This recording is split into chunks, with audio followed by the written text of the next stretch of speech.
Sorry about that. It's very interesting when you're trying to quickly do your intro, push your buttons, and then suddenly from nowhere, an email comes up saying you're about to go live, and then it blocks the button that you need to get to. The wonders of technology. Anyway, thank you very much for joining me for another Sutherland Report live and record. And I'm very blessed by a friend of mine will be joining me, who I am now going to bring on, which is Patrick. Patrick will introduce himself, and then we're going to have a wonderful conversation, which I hope we will carry on throughout the year. So thank you. Patrick, Well, thanks lovely for to having me, see Mark. you. I No, appreciate it. not at all. It's really lovely to see you, and thank you for spending some of your precious time with me. I really do appreciate it. Patrick, tell us a bit about yourself. Who are you? So I'm an independent journalist. I've been a journalist since 1999 when I joined the Navy. I was a journalist in the U.S. Navy, and after I get out, I worked in live television for a long time, television news. And since the whole Trump MAGA phenomenon started, I've been going to events, live events, everywhere from San Francisco down to Miami to Austin, Texas, up to New York. So I've been following the MAGA movement with my camera for the last basically like 6 years, um, including January 6th. I know you have a certain passion about that. And we can talk about that as much as you want, because I was there that day and I testified in the trial of Joe Biggs and Ethan Nordine and Enrique Tarrio. So yeah. Anyway, that's where I'm coming from. And by the way, I'm a liberal. So this would be probably upsetting to some people, but I feel like it actually shows that we can all get along. You're a conservative. I'm a liberal. We have different opinions politically, but I think it's important that we're able to talk to each other, and I think we're like walking, talking evidence right now that is possible. Thank you for that. Thank you for what you've just said, and you're absolutely right. And we have other mutual friends, for argument's sake, David Summerall from Great stop8.com, guy, etc. great guy. Yeah. And absolutely, and I had the pleasure to see him again this summer, so in person. So that was fantastic. But no, you've said a really important thing. We may have differences on a variety of different subjects, but if we can actually sit down and have a discussion and actually listen to each other, then I think that's really important and very important. And to be able to debate and say, I may not agree with you, but I respect your point of view. And I do Sure. respect your point of view. But this is where we have reached in our discourse, which I find, I think, like you, rather concerning. Patrick, you lead the conversation because you can and you're really good at it. And just what is on your heart, my friend? What is concerning you right now? What would you like to talk about? Well, I'm worried. Frankly, I'm borderline terrified about what's going to happen in the U.S. over the next year, especially when we get to the summer. Because anybody who's paid any attention to political protests or whatever over the last decades in America understands that when the weather gets warm, people tend to act silly. Right? We end up with I mean, every riot that's ever happened in this country has happened in the summer. Right? Whether we go back to Rodney King or we talk about the 2020 BLM riots or whatever, like this is when it's going to happen. In an election year, I can't even I'm actually terrified because I'm going to go to these events and I've for the first time in my life as or my political life as somebody who goes to activist events, I've considered what I need to do to defend myself. I didn't think about that in 2019. I didn't think about that in 2018 when I was going to Proud Boy events and things of this nature, right? I'm kind of worried about it now. I'm like, do I need to bring weapons, to defend myself? And I never thought about that before. So I think that, people need to understand that this summer is going to be unlike any other that I can remember. And it worries me. If we go back, and you've touched on a load of things, because the important things you've touched on the history, and we've touched on the recent history. We look at the BLM riots, etc. If we go back into sort of America discourse, we look at the demonstrations over Vietnam, for argument's sake, the demonstrations. 1968, yeah, yeah, Yeah, right, 1968. And then again, yeah, putting it in a geopolitical background of what was happening in Paris and other parts around the world, yeah, the summer of revolution, etc., etc.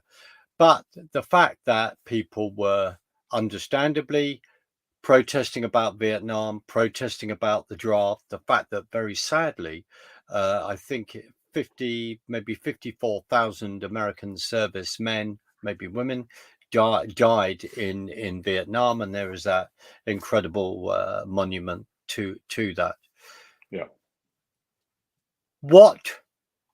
Why has it got to this point? What has brought you to this point where, and it may sound a stupid question, where you have never been so worried? Because you've named people at the beginning in regard to dear Bigsy, dear in regard to Enrique.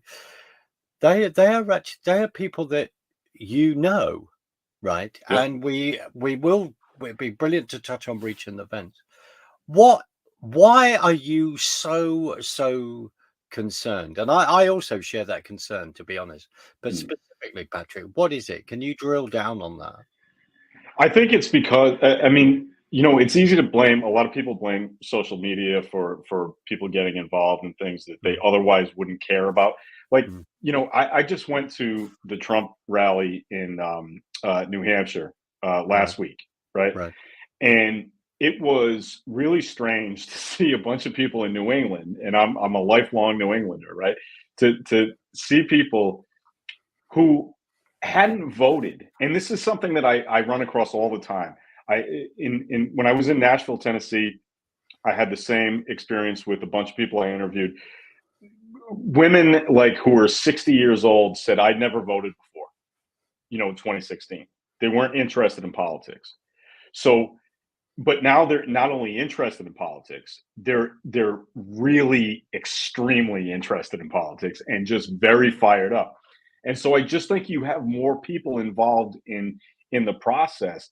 And you could say that might be a good thing or it might be a bad thing depending on your perspective. Like I can say, well, it's not better to have a whole bunch of ignorant people get involved in something, right?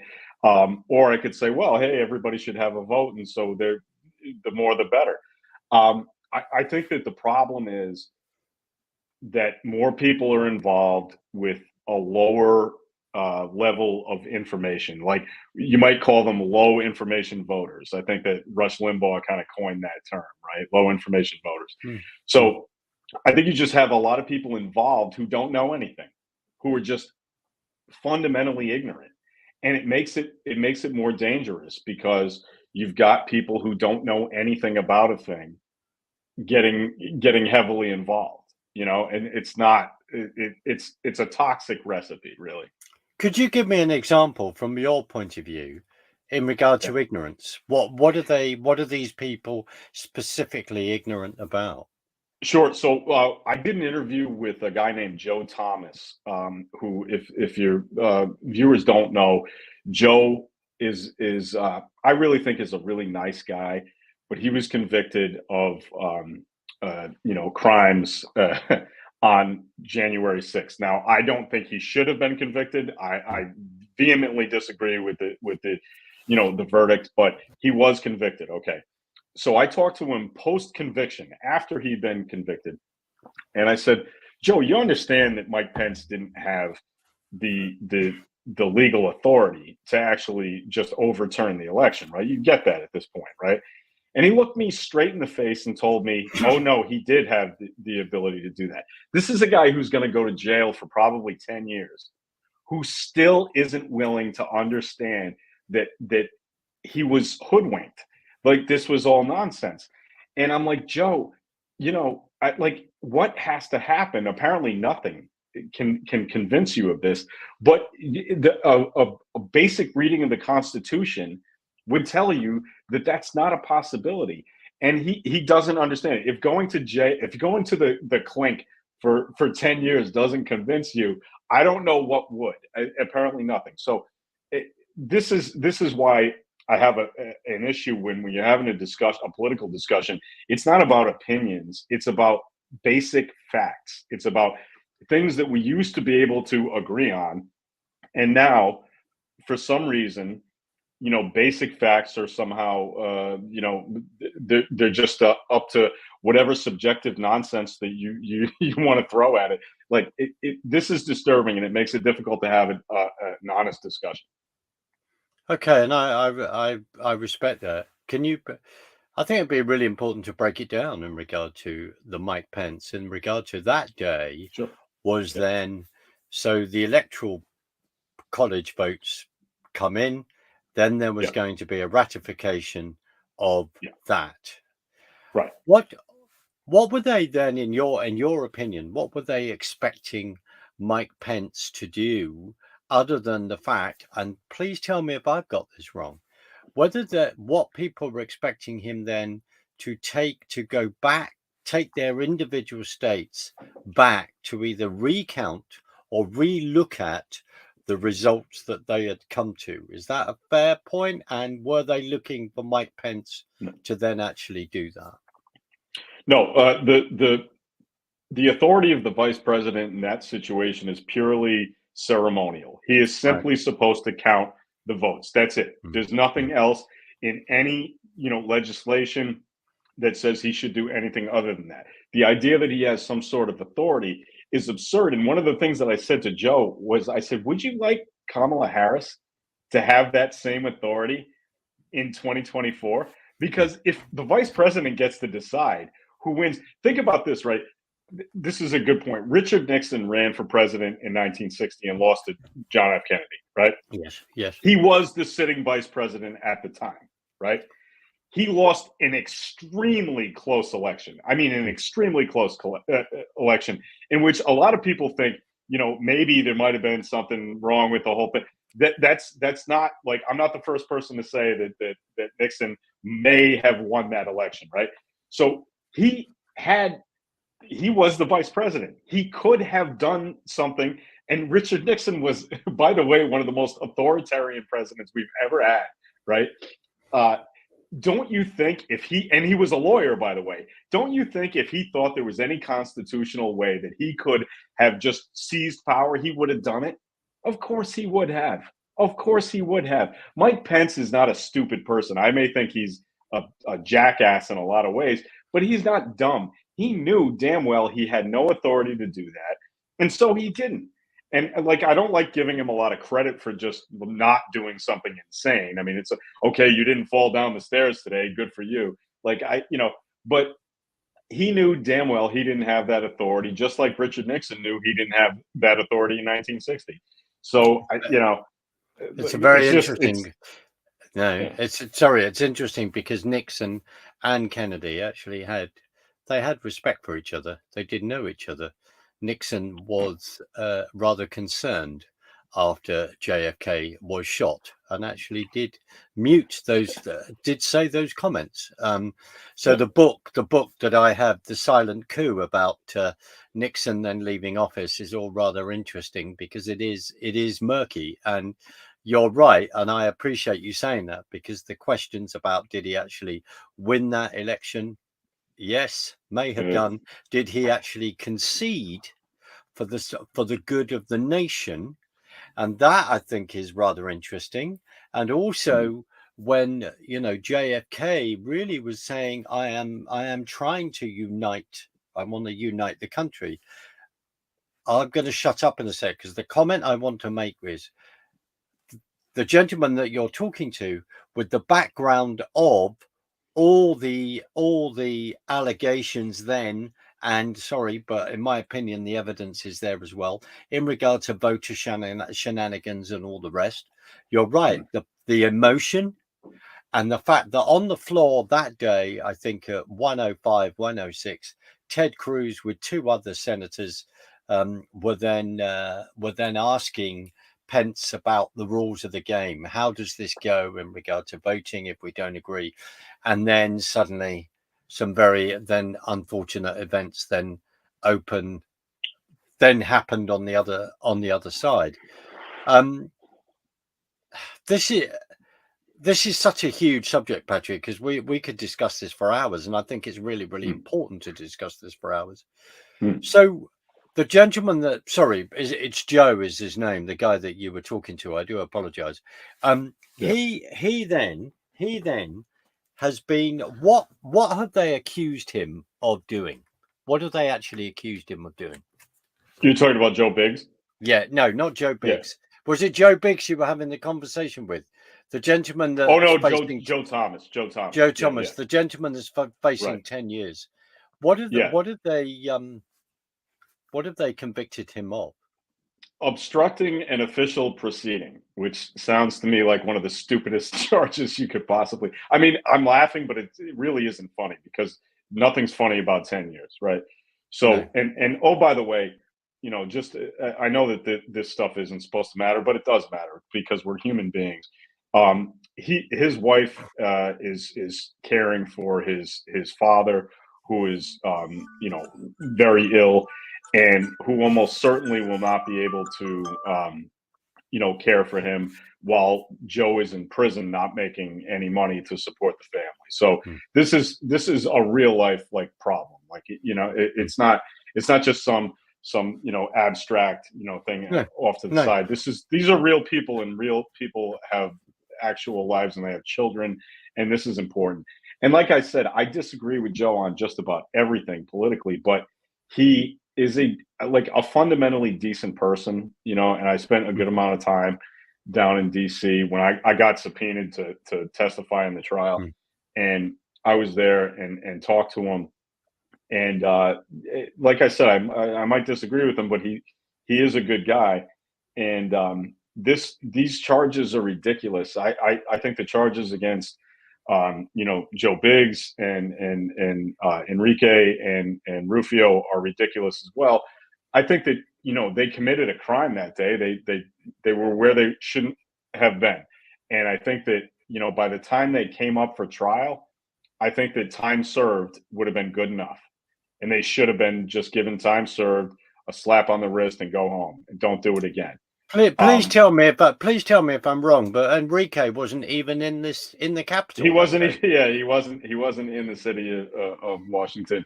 He was in Baltimore at the time, and so it's all ridiculous. And I said that during the trial, they brought me down there because because I had spent the morning with Joe and with Rufio, and my testimony was based on the fact that I am absolutely certain that there was no plan to storm the Capitol that day.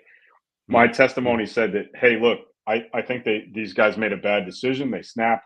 They did something they shouldn't have done, but it was not a conspiracy, because what they got convicted for was conspiracy. And to have a conspiracy, you actually have to have some sort of planning. And I'm positive that they didn't have that. So, whether I agree with them or not, or, a lot of my liberal friends are like, well, these guys are, assholes, so whatever. That's not what they were not charged with being assholes. They were charged with conspiracy, and that's just not what happened that day, as far as I'm concerned. And I was there that day.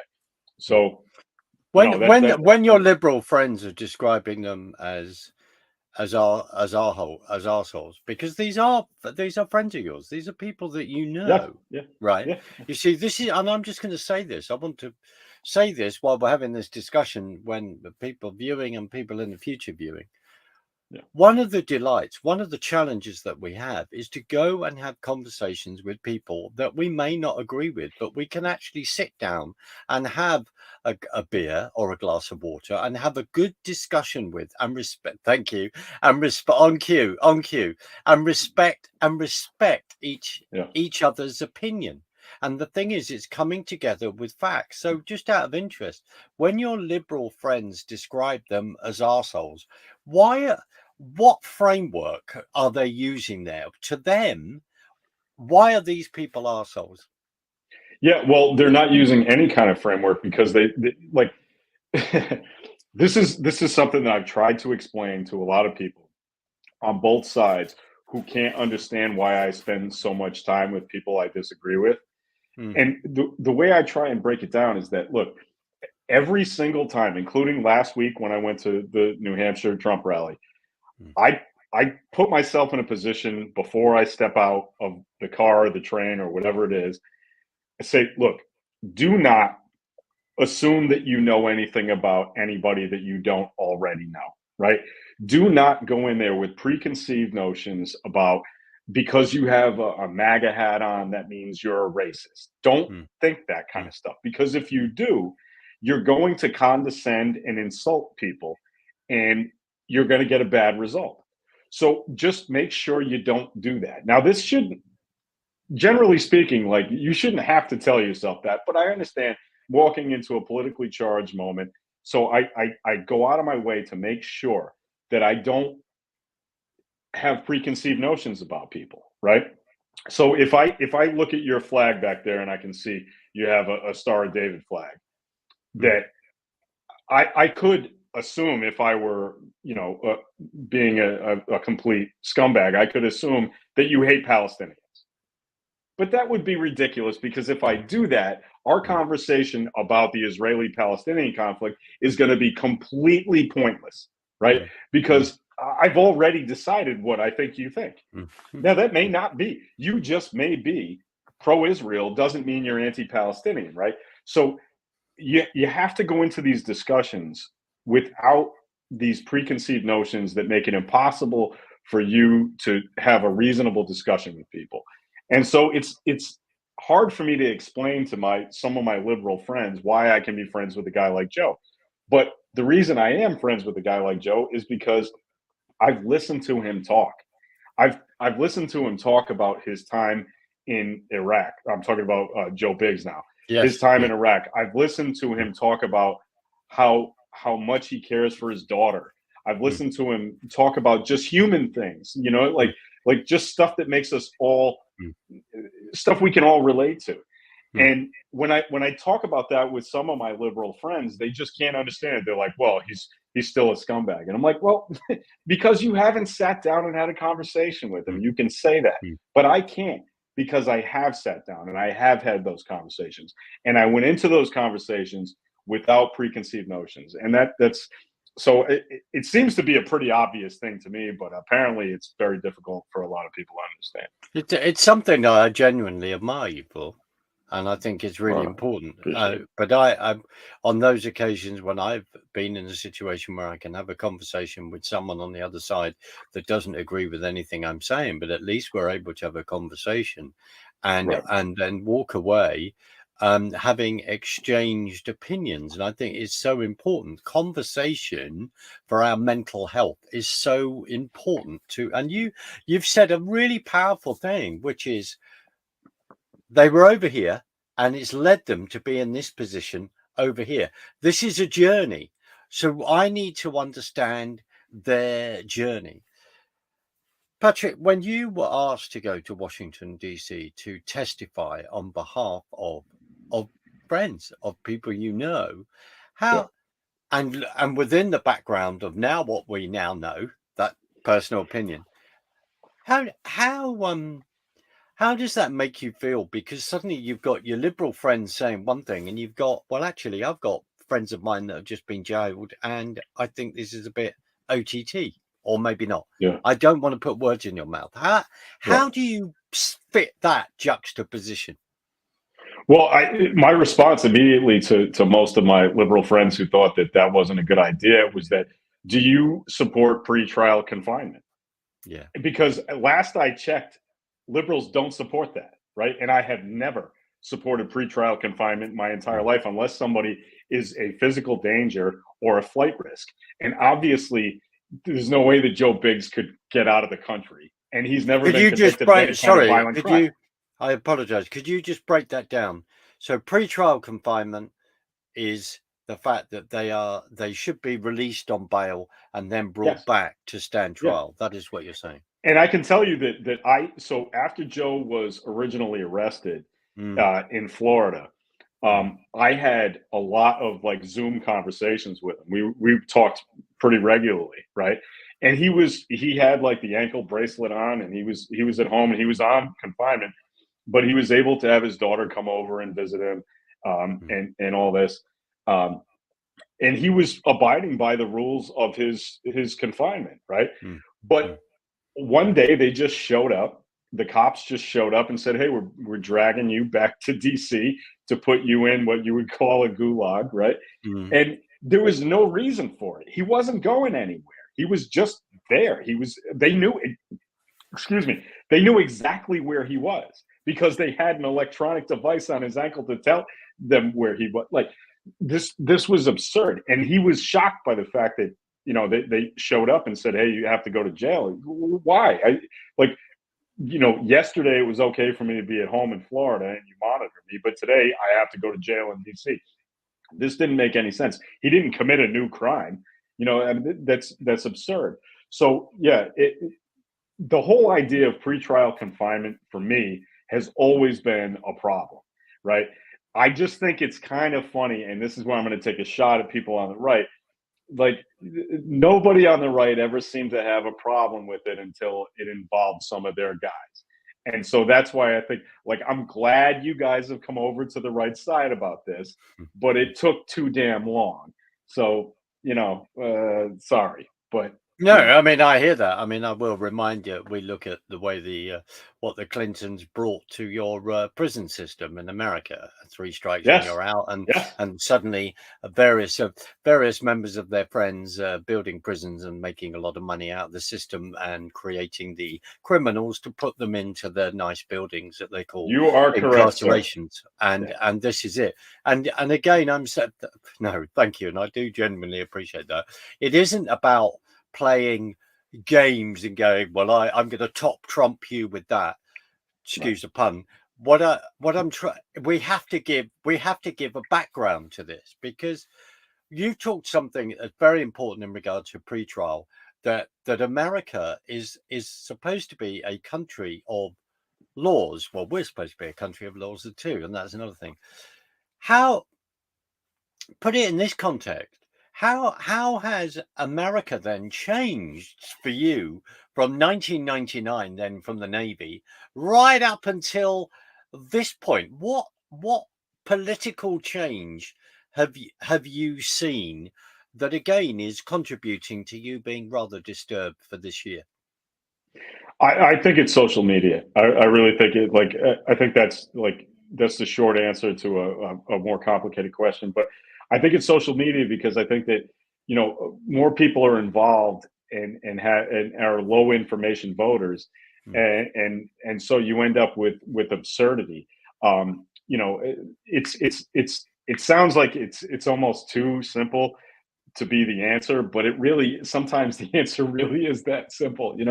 So I think it's social media. I think it's people getting involved with very little information on what is actually happening and being validated by other idiots on social media who just who just regurgitate the nonsense that they want to hear. So yeah, and that and the fact that the news media has become a business of not providing people with information, but providing people with information that they want to hear. And that goes either way. So you Fox or MSNBC, can give you whatever you want, so you decide to listen to that stuff. And I was at a Chris Christie rally, mm. if you could call it that, like because there were about 50 people there last week. And like I would never vote for Chris Christie, but I think he's a smart guy. He's an intelligent human being, and he was governor of New Jersey. It's a big state. So anyway, but he had this small crowd, and he's talking to people, and he's making like policy arguments and all this stuff, and nobody gives a damn. He's going to get crushed in the New Hampshire primary by Trump and by Nikki. I mean, forget Nikki Haley, but just Trump is going to crush Mm, him in this mm. thing without actually talking about any substantive policy issues. He doesn't have to, because people are just interested in entertainment and not policy. And a lot of that has to do with social media, in my opinion. Well, I'll break that down. I'll break that down for you. So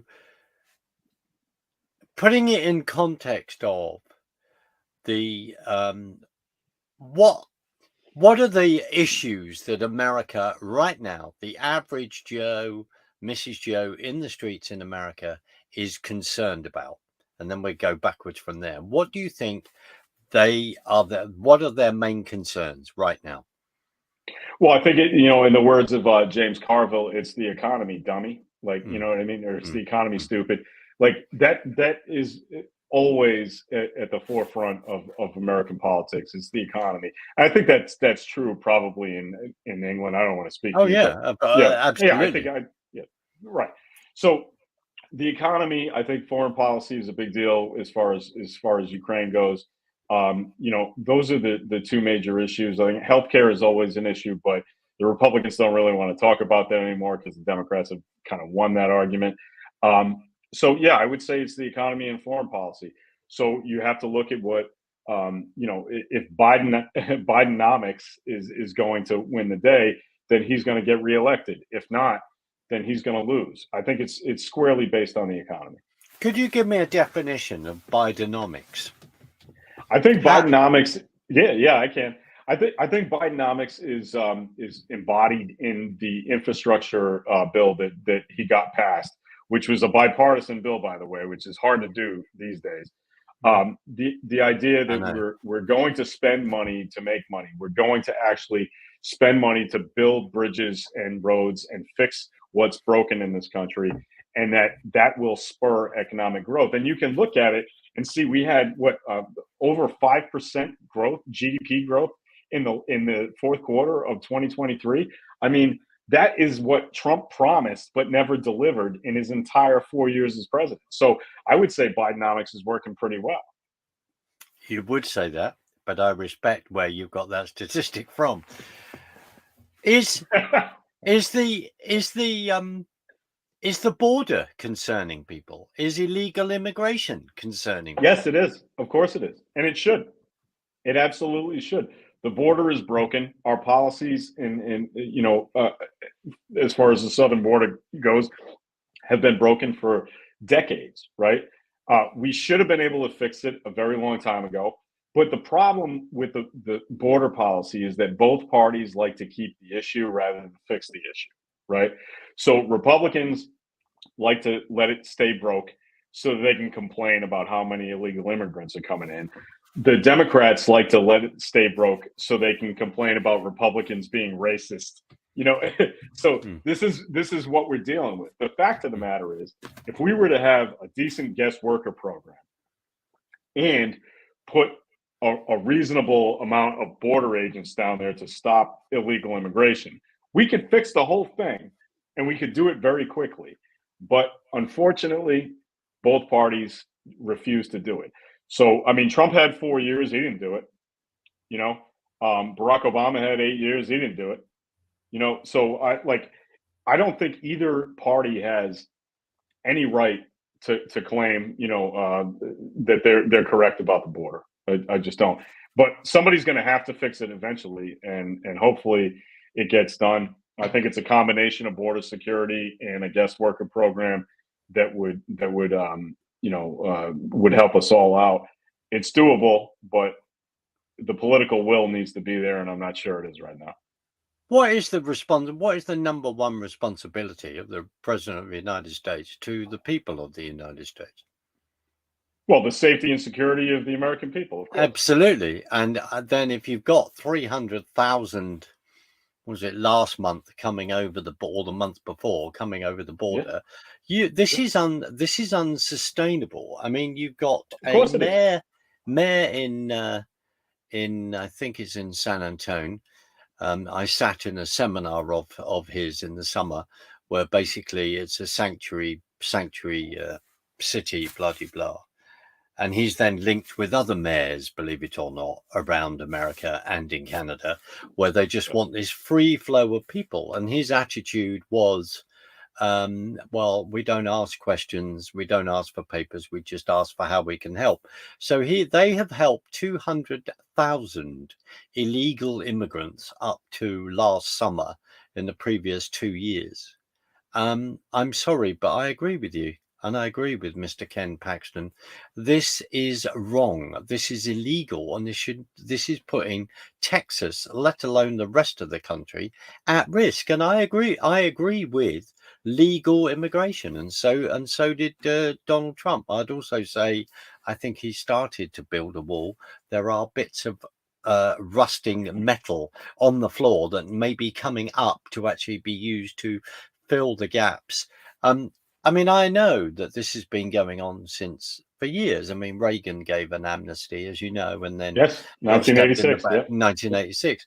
We then have got the NAFTA and GAFTA agreements in regard Right. to Clinton, jobs going over to Mexico, etc., Yeah. etc. And then even before Obama became president, and there he is as a senator saying this illegal immigration has got to stop. People can find the footage. He's talking about He that. supported the idea of a wall. Yeah, I know. Precisely. And also before that, I think under Bill Clinton, they built, I don't know, 5 yards. But they did say that they did start to build it. So Yeah. I hear what you're saying about spending money on public sector infrastructure. I mean, FDR and all the rest. It's all being done. Yeah. It's nothing new. The New Deal, etc. Straight to Yeah. book makes this plain. But there is so much money that was printing. What were your gas prices like under Trump?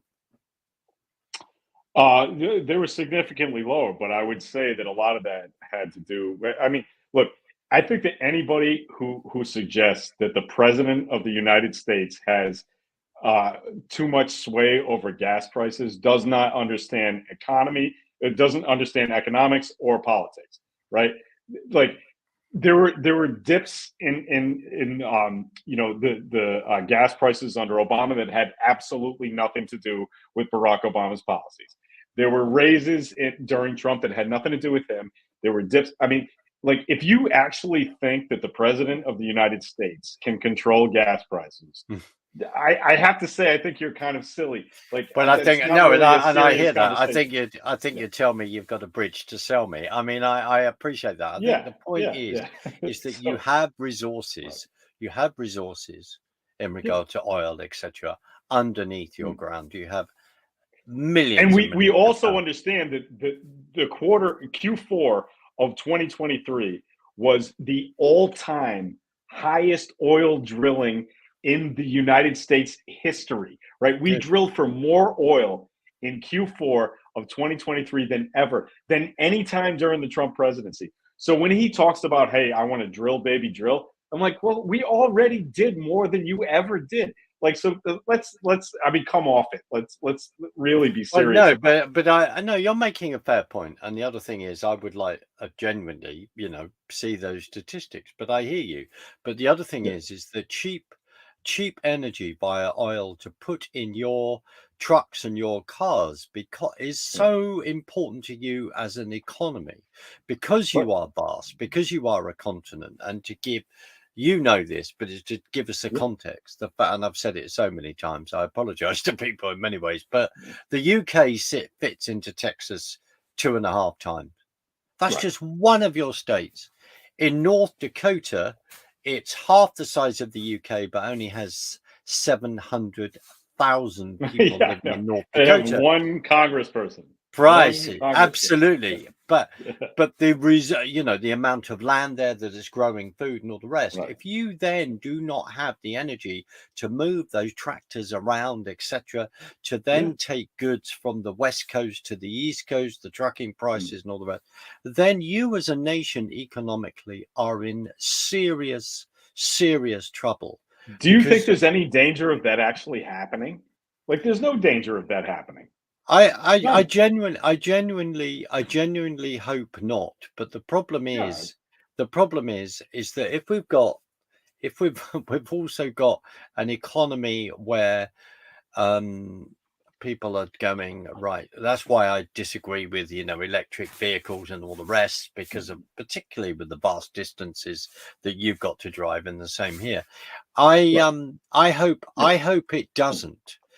But I want to go back to something that you said earlier, and I'm not avoiding anything because we're discussing anything. But you No, it's said a fine. really interesting thing about these ladies in Nashville and the fact that suddenly they were engaged in politics in 2016, or the fact Yeah. that they hadn't voted until that point. Uh, Just why do you and I have to say I find it quite shocking when people don't vote, but I think more and more nowadays I'm beginning to understand why. yeah. Why particularly women, when Emily Pankhurst over here did so much Yeah. work to get the vote for women, why did they become engaged? What caused them to become engaged? And why were they not Yeah. engaged before? And would it be social media or would it be other things? Why? Well, they were getting information, I assume. Yeah, so it's a great question, and I wanted to talk about this. I think that so specifically, I'm thinking of one specific woman Mm, when I talk about somebody who said that they had never voted until 2016. I think that when Donald Trump came down that escalator in mm, 2015, right? mm, He activated a whole lot of people who weren't interested in politics in the least bit before that. And the reason that he activated them is that he said something out loud that they thought they felt but felt they could not say in public, right? He made it okay for them to say these Mexican rapists came over the border and things of that nature, right? So what he created at that point was not a political movement. It's not based on ideology. It's based on emotions. It's based on feelings. It's based on I have always felt this way, but felt I never could say it because at the Thanksgiving Day, dinner, my sister would tell me to shut up, whatever. But now I can because the Republican nominee for president says it's okay for me to say that kind of stuff, right? That's why I think we have a lot more, overtly racist, people in the U.S. who don't even have any shame for getting caught being racist on YouTube or on somebody's cell phone because they're like, no, the president said it's okay, so it's okay for me. So a lot of these people who had no interest in voting, no interest in politics, they suddenly felt like, oh, I've got the guy who's running the show is on my team. I get to be part of the club for the first time ever. And so that's I think why we see more of this stuff. And that's the genius of Trump and the MAGA movement is that they've made emotional connections where Democrats try to make political connections, and those will never be as strong as the emotional connection that Trump's able to make under any circumstances. Is that, I mean, and I would turn around and go, it's not necessarily a bad thing to make that connection emotionally, because if we break down that, I mean, especially at the moment at the border, we don't know who's coming into the country. We can Sure. have a bunch of Chinese spies, most probably. We've got fentanyl coming over like in droves, like we've never Yes, seen. we do. We may even have people of of a jihadist Islamic disposition that want to do harm. Yes, we could go on and on and on, and then of course we've got the cartels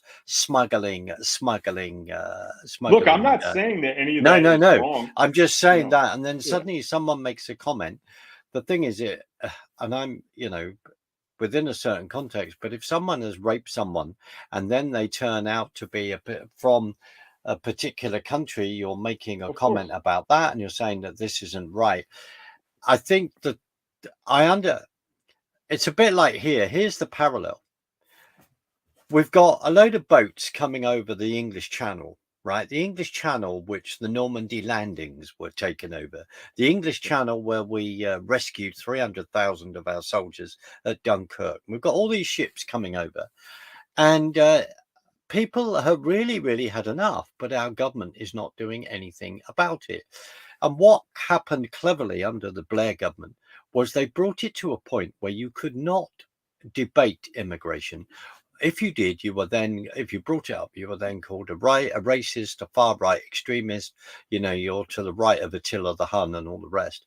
You weren't able to have, you weren't able to have that discussion. So maybe that's not a bad thing. Where these ladies felt that they could now begin to discuss something publicly. Yeah, Rightly or I think wrongly? that no. I mean, that makes sense, and I understand where you come from. I would say that I think that the reason that um, that people were averse to talking about racial issues in Britain. You talk about the Tony Blair era, so we're talking about like the Mm, early 2000s. mm. I would say that a lot of that has to do with the National Front in the late 70s, and the skinhead movement in the late 70s.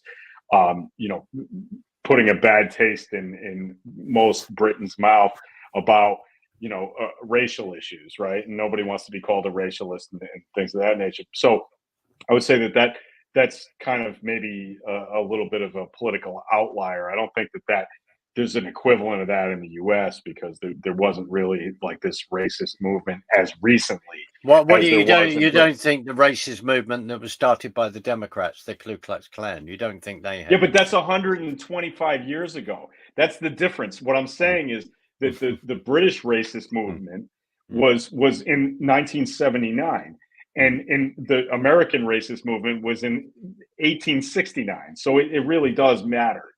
mm. I think that the amount of time, it does actually matter. So that can cause you know I guess what I'm saying is that it's kind of apples and oranges. You really can't necessarily compare the two. Well, it's Um, interesting because with the Blair thing, it was suddenly there was a load of immigration coming from Poland, and it was only supposed to be X amount of thousands, and then it grew to rather a lot. That's so yeah, much that say, and I'm not blaming the polls for this, that say over the last within the last few years, we've had more immigration than we have had in quite a few hundred years. Frankly, the yeah, figures it's unsustainable. We cannot sustain this because we're getting the equivalent of Birmingham as a city, every 5 minutes. I know that's an exaggeration, but you know what I mean. We yeah, cannot yeah. No, no. we cannot sustain this. So going, and we're 48 minutes in, and we'll end this wonderful conversation shortly. But so these ladies engaged. He comes down the escalator, but Yeah, what was going on in the country where it made that people were Republican were getting very upset? What was actually going on yeah. Barack Obama politically? got elected. Yeah, yeah, Barack Obama and got elected, break and that so down. Break yeah, that okay. down. So I think that Barack Obama's election. Um, I think there were a lot of people. This is just a theory of mine. I have Mm, no I can't back this up with any sort of facts. This is just my feelings. So you can disregard it if mm, you want. But I think that a lot of people who didn't consider themselves racists or didn't really care about politics or whatever, once they saw him and especially his wife in the White House, got really pissed off. And I think that they didn't know that they would get pissed off until it actually happened. And they thought, oh, God, I can't stand the sight of this. And the reason that I think this is true is that the first Tea Party rally, right? And people forget that Tea Party, TEA, stood for taxed enough already, right? mm, Happened on tax day, which in America is April 15th, right? On 2000 in 2009, right? Barack Obama had been president for about 5 minutes, right? He had not enacted any sort of tax policy whatsoever, really any legislation at all, right? mm, mm. And all of a sudden, everybody is enraged about taxes when they didn't care about that the year before when George Bush was president. Let's see, what's the difference? Barack Obama is president, right? These people are infuriated about taxes. But if you went to the Tea Party rallies, like I did back in those days, Mm. you would find that people have these really like weird posters of Barack Obama with the Joker face or the Hitler face or all this other stuff. And it seems to be just about a singular person who, again, has not enacted any tax policy whatsoever, right? So it seemed to be just this racial thing. And then who was the face of the birther movement? It was Donald Trump, right? He's saying he's not an American. He's a Kenyan. I have no evidence for this, but I swear to God, he's a Kenyan. Okay. I fine. thought it was Hillary Clinton that actually was the first No, person actually, who Barack raised the Obama pressure. started. Okay, yeah, there was a political strategist. You're correct, who did say, who did put out some nonsense about that in the 2008 election, but it didn't really catch any fire, and nobody really cared about it. But Trump went on Fox and Friends like every single week for about 5 years, saying that the man is not an American. Then when he finally puts out his long form birth certificate, Trump said, well, it's obviously a forgery. I mean, so it never mattered like whether he put it out or not. Well, It was I always think just that'd be really bullshit. interesting. You'll have to have an interesting discussion with Sheriff Joe Arpaio over that because of the layers on layers on layers on layers. But Okay, that's I all hear fine. you. That's all But well and I good. But hear, just to finish the point, yeah. like the backlash to Barack Obama's election is the reason that Trump got elected and the reason that we have racial problems in this country. It's not Barack Obama's fault, but it's a reality. Every single time in this country we've had a jump forward, a significant progress in um, racial politics, right? We've had a step back, right? So we take two steps forward and one step back, right? After the Civil War and Reconstruction, we had the rise of the KKK, who you rightly, said the Democratic Party created, right? But we ended up with a backlash there. We ended up with the KKK. We ended up with lynchings. We ended up with Jim Crow. After the Civil Rights and the Voting Rights Act, we ended up with uh, the Republican Party and the Southern strategy, which completely reversed like almost everything we attempted to do with the Voting Rights Act. So it tracks that Barack Obama's election would come with a backlash, and the backlash manifested itself in the person of Donald Trump. Well, I politely, and I think this will be, we should continue this discussion, but I would politely turn around and say, in my opinion, Obama actually caused a lot of racial division himself when Yeah. certainly identified with, sadly, the shootings of certain young black men. And then when you find out how that happened, then actually the Trayvon situation Martin. Yeah. when Yeah. Trayvon Martin, when he's trying, I believe in that situation, actually trying to get the gun off the particular police officer. So this is what is very it's emotive. Well, he wasn't a police officer. Trayvon Sorry, Martin's killer, yeah, George yeah, Zimmerman, was yeah, not a police yeah. officer. He was a In that, scumbag. sorry, yeah, Yeah. I'm Yeah. getting there is the other one that I'm getting confused with. Okay. But I hear no, I hear that, but I'm going to throw that out. And the other thing is that what I do find interesting is because in regard to Obama, his mother was white, so you've actually Yeah. got a mixed Sure.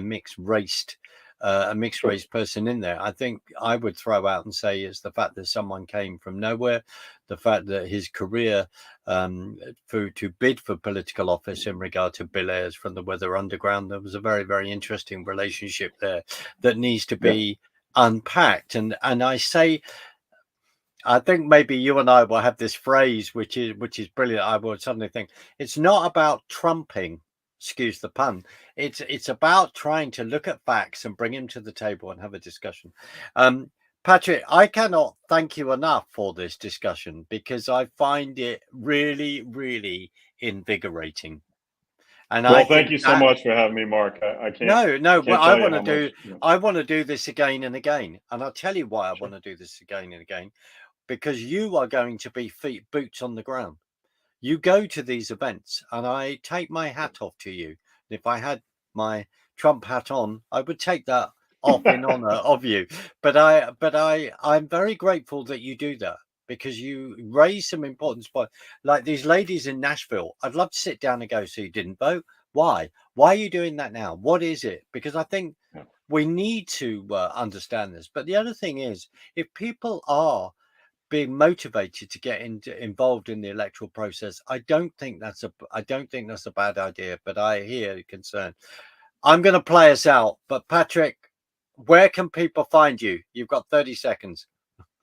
You can't because I've been banned from like every social media platform, so you Oh can't. dear. Right. Well, we need to work out that, and that needs to change. And Okay. I wanna. Hopefully, I'm helping you with that.